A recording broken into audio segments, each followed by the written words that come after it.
बिस्मिल्लाहिर्रहमानिर्रहीम, अस्सलाम वालेकुम। मैं हूं सलमान हैदर। दुआ है परवरदिगार से कि उसने आपको और आपके अहले खाना को अपनी हिफ्ज़ो मान में रखा हुआ। सर मुबारक को बहुत बड़ी खुशखबरी है, जिस खबर का मुझे और आपको बड़ा देर इसका इंतज़ार था। अल्लाह करे ये खुशखबरी दायमी हो। जिसके आसार माजी को देखते तो कम है, लेकिन मेरे और आपके लिए बहुत बड़ी खबर है। इसको करेंगे इमरान खान साहब ने अली अमीन गंडापुर साहब से मुतल्लिक जो नए इंकशाफात की, वो भी कमाल है। लेकिन ये बात तय है कि पूरा जोर लगाया इस्टेब्लिशमेंट ने, ताकतवरों ने, मुक्तदरा ने, इस बार नाकामी का मुंह देखना पड़ा। किस पर पे कह रहा हूँ, सुहेल आफरीदी के बड़े चैलेंजेस क्या हैं, वो कर पाएंगे या क्या नहीं कर पाएंगे। मेरी भी कुछ लोगों से बात हुई है के में। इस्लामाबाद वाली ऑप्शंस नहीं है जी।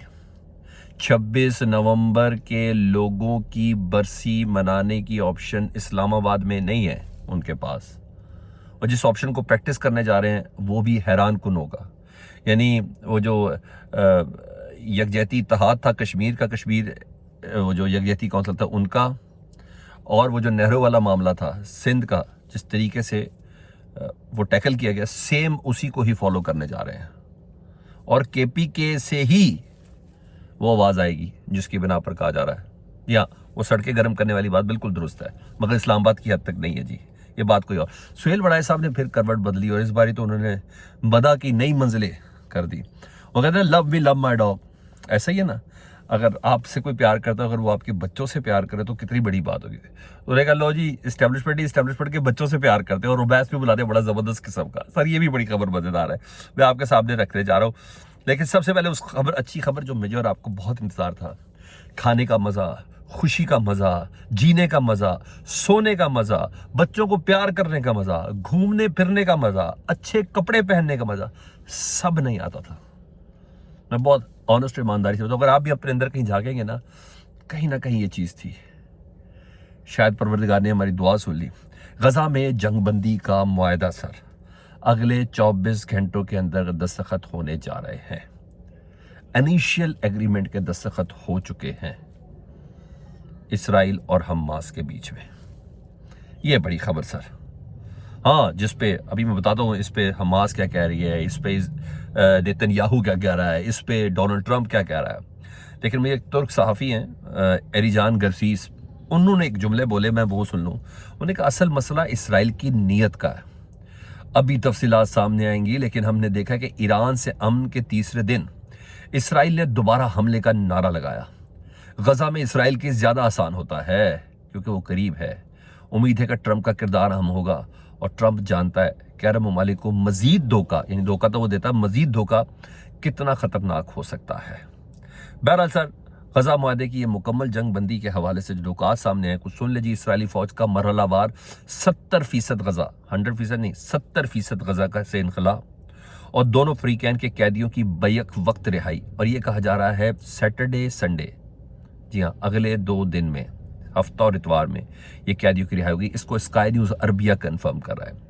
हमास ने इस सिलसिले में स्टेटमेंट दी है। उन्होंने कहा हम सदर ट्रंप और मुआहदे के जामिन ममालिक, जिसमें मिस्र, तुर्की तो कंफर्म है ना, जामिन तुर्की है, मिस्र तुर्की कतर फैसिलिटेटर है, और मुख्तलिफ अरब ममालिक इस्लामी और बैनुल-अक़वामी फरीकैन से अपील करते हैं, हमास कह रहा है, कि वो काबिज हुकूमत पर दबाव डालें ताकि वो मुआहदे की तमाम जिम्मेदारियां पूरे करें और मुत्तफ़िका अमूर के नफाज में रिकावट या ताख़ीर की इजाज़त नहीं दें।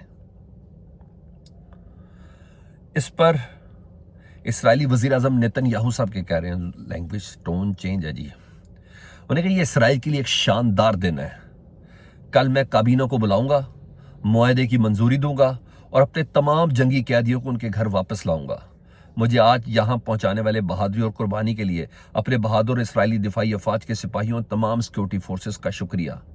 अपने जंगी कैदियों को बचाने के इस मुकद्दस मिशन के लिए सदर ट्रंप और उनकी टीम का दिल की गहराइयों से शुक्रिया। खुदा की मदद से हम मिलकर अपने तमाम अहदाफ हासिल करेंगे और पड़ोसियों के साथ अमन को वुसअत देते रहेंगे, ये उन्होंने कहा। और डोनाल्ड ट्रंप को कहा है हमारी पार्लियामेंट में आके खिताब करें, ये तक उन्होंने दावत दी है। बहरहाल गजा में फ़लस्तीनी जंगबंदी का जश्न मनाया गया, बहुत शानदार तरीके से मनाया गया। क्या बात है, कब्रों पर, मलबों के ऊपर लोग जश्न मना रहे हैं, कितने तंग थे।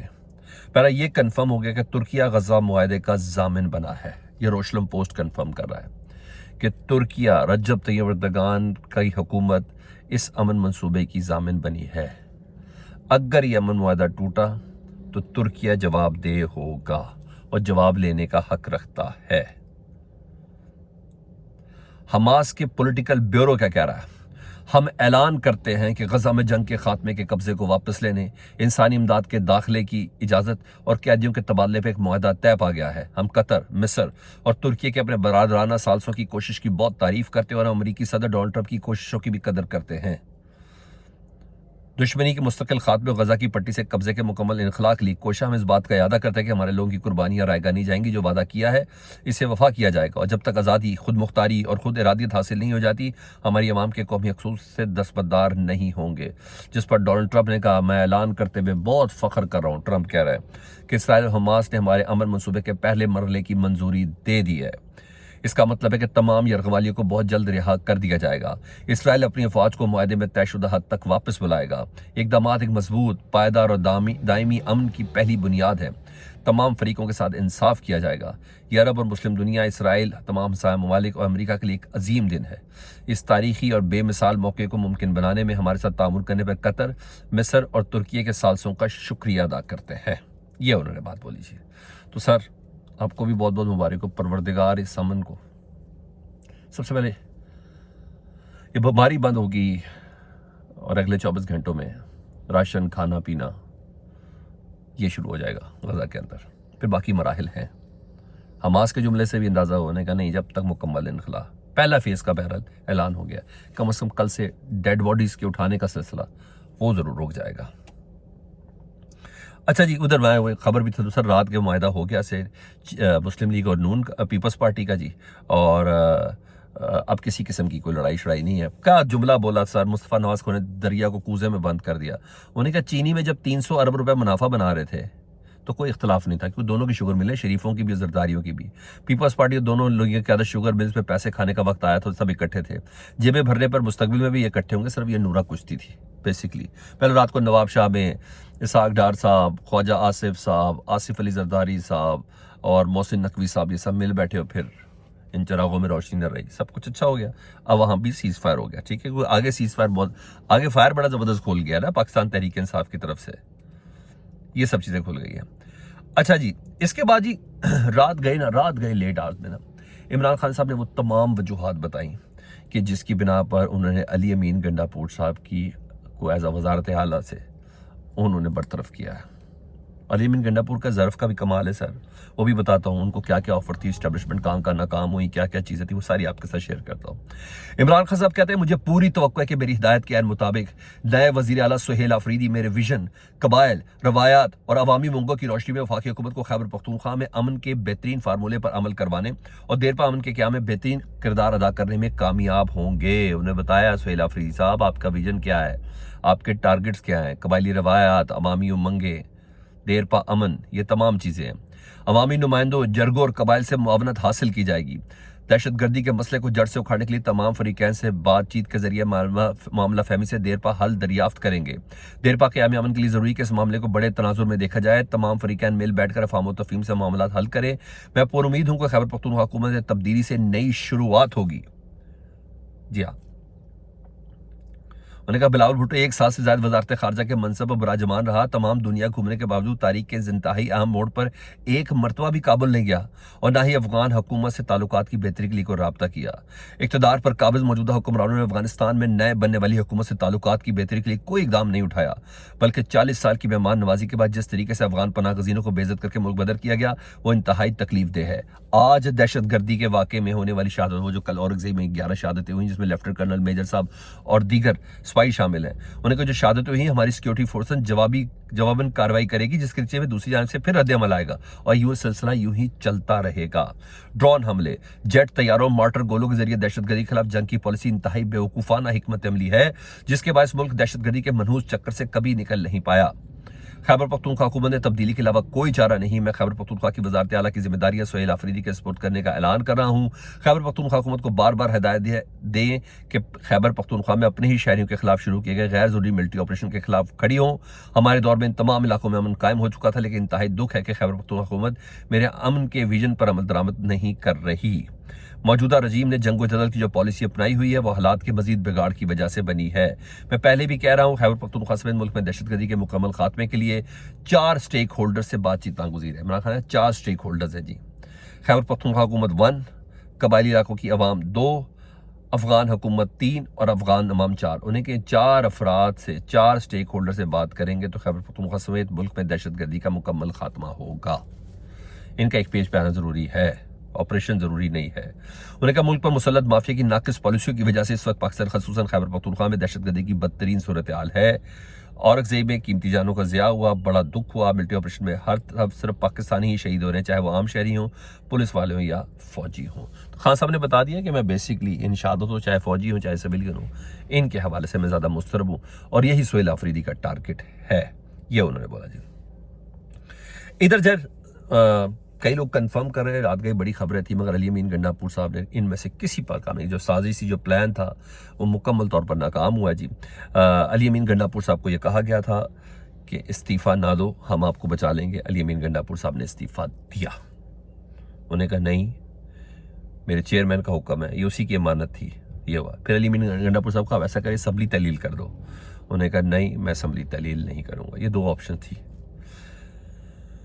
अब ये होगा, ये दोनों ऑप्शंस पर उन्होंने नहीं किया, बड़ा जोर लगा। इसीलिए तो सारी टिक्कर शिक्कर खबरें चेंज कर रहे थे रियल टाइम पे चैनलों से। यही तो सब हो रहा था, कहा है नहीं कहा है, अली अमीन गंडापुर जाएंगे नहीं जाएंगे, बैरिस्टर साहब गया है, अली अमीन गंडापुर साहब आखिरी काबीना का इजलास लेंगे, ये सारी बातें चलाई थी। ऐसा कुछ भी नहीं था। बेसिकली ये कहा जा रहा था अली अमीन गंडापुर ने कहा सुबह क्या, मैं रात को इस्तीफा देता हूँ। तो जिस बिना पर रात को इस्तीफा दिया, रात तक ये प्रेशर था, ये प्रेशर था। अब एतमाद वाला कोई काम डालेंगे क्योंकि उधर से डॉक्टर इबाद जो है अपोजिशन लीडर जो है वो एक्टिव हुए हैं। देखें 53 वोट हैं, कितना को खरीद लेंगे, कितना को कर लेंगे, क्योंकि इलेक्शन कमीशन ने अहकामात भी दे दिए हैं। वो सुप्रीम कोर्ट के हुक्म की रोशनी में मजलिस बात सुन्नी ताद वाले भी आज़ाद कंसीडर हो गए और पीटीआई वाले भी आज़ाद कंसीडर हो गए। यानी अगर ये वोट छोड़ आगे पीछे करेंगे भी तो सुप्रीम कोर्ट के पिछले हुक्म की रोशनी में ये डी सीट नहीं होंगे, क्योंकि ये आज़ाद हैसियत इनकी डिक्लेयर कर दी गई है। बहरहाल ये सब चीज़ें चल रही है। उधर अली अमीन गंडापुर साहब ने सुबह सुबह सबको मैसेज भेजा है, तमाम MPs को, सुहेल आफरीदी की नामजदगी और आगे के लाएअमल पर मुशावरत करनी है। अली अमीन गंडापुर साहब ने कहा है आज ऑडियो पैगाम में तमाम MPs को शाम 7 बजे खाने पर बुलाया। उन्होंने कहा सुहेल आफरीदी के हवाले से, उनको वजारत आला के हवाले से ब्रीफ करना है, किस तरीके से चलना है, इस पर हमने बात करनी। तो रात को सबको खाने पर बुलाया। तो अली अमीन गंडापुर साहब कहीं से शेर अफजल मरवत बनने के मूड में नहीं है, ठीक है। अली अमीन गंडापुर साहब उस जगह पर कायम है, अच्छी बात है शायद उनका। मैं हमेशा से कहता हूँ जिस सीट पे अली अमीन गंडापुर साहब है ना, इस सीट पे आपको हर तरफ देख के चलना होता है। अब सुहेल आफरीदी का ये इम्तिहान है, जो इस्टेब्लिशमेंट उनको कभी इजाज़त नहीं देगी। इमरान खान साहब की ईमा और ख्वाहिश पर अमल करने की इस्टेब्लिशमेंट सुहेल आफरीदी को भी इजाज़त नहीं देगी। अब सुहेल आफरीदी उसको कितना रजिस्ट करते हैं, क्या है नहीं, तो फिर आपको पता है वो गैर आइनी इकदाम, गवर्नर राज और दूसरी तमाम चीज़ें, या किस हद तक 20-22 वोट लेके या 24 वोट और अरेंज करके पीटीआई के आज़ाद अरकान को तोड़ के गवर्नमेंट बदल जाए। Otherwise life is not a bed of roses for Suhail Afridi. जी हाँ, जिस चीज पे काम हो रहा है वो बड़ा अहम है, वो बहुत ज्यादा अहम है ना। सुहेल आफरीदी KPK को एंगेज करेंगे मुकम्मल तौर पर। KPK के अंदर पंजाब, इस्लामाबाद, अफगानिस्तान और तमाम जगहों से रब्ता, गिलगित बल्तिस्तान से रब्ता, समझ आई। ये वही स्ट्रेटेजी जो कश्मीर वालों ने की, कश्मीर तहरीक वालों ने की, ये वही स्ट्रेटेजी और नहर वालों ने की है। इस ऑप्शन पर इस वक्त चल रही है। मेरी जिन लोगों से बात हुई है इसको प्रैक्टिस करेंगे तो फिर वो कहते हैं कि एस्टेब्लिशमेंट को प्रेशर दबाव डालने में कामयाब होगी, क्योंकि बात करेंगे करना क्या है, यहाँ ये चीज़ है। बहरहाल नून लीग और पीपल्स पार्टी में यहाँ सीज फायर हो गया है और आज़ाद कश्मीर का वज़ीर आज़म तब्दील होने की सर वाज़ेह खबरें, 3 नाम भी आए हैं। लेट्स सी, ये तय हो गया कि आज़ाद कश्मीर का वज़ीर आज़म साहब फारिग होने। इधर सुहेल बड़ाई साहब ने करवट बदली, मैं कहा जल्दी से बता दूँ क्योंकि मैं थंबनेल में लिखा हुआ है। उन्होंने कहा मरियम नवाज तो करिश्माती तो शुरू से थी, सच जुमले सुने। उन्होंने कहा मरियम नवाज तो करिश्माती शुरू से थी, फन तकरीर में अपने ख़ानदान में सबसे बेहतर हो चुकी है। सुतरा पंजाब की तकरीबन उनकी तकरीर हर सुनने वाले के दिल में उतर गई। मरियम नवाज ने खुद को खाकरूबी साथी और हमदर्द बनाकर दिल की तारें हिला दी, ये बोला है सर उन्होंने। कमाल नहीं है। और सुने, उन्होंने कहा मरियम बिलावल दोनों की बाकी नौजवान सियासतदानों पर एक बरतरी हासिल है, और यह कि सियासत में दाखिल होने से अपनी विरासत की वजह से उन्हें करिश्माती हैसियत मिल गई है। बिलावल और मरियम शुरू से ही इस वजह से चमके, ये दोनों जहां भी जाते हैं उनके सियासी पस मंजर की वजह से लोग खिंचे चले आते हैं। अल्लाह अकबर। उन्हें कि इमरान खान से 100 इख्तलाफात के बावजूद ये मानना पड़ेगा वो बयानिया बनाने उसने फैलाने में सबसे बाजी ले गए। इन्हें उनकी वजाहत क्रिकेट ने करिश्मा तो दिया था, लेकिन फ़न तकरीर ने उन्हें और भी बहुत कुछ सिखा दिया। बिलावल भुट्टो और मरियम नवाज़ के दरमियान मुकाबले में फ़िलहाल मरियम नवाज़ मुक़्तदरा के ज़्यादा पसीदा लग रही है, तभी तो आप इतनी तस्बीह पढ़ रहे हैं। Love me love my. जी हाँ, फीडबैक से मुतल्लिक़ ज़रूर आगाह करें। अपना बहुत ज़्यादा ख्याल रखें। अल्लाहुम्मा सल्ली अला मुहम्मद व आले मुहम्मद।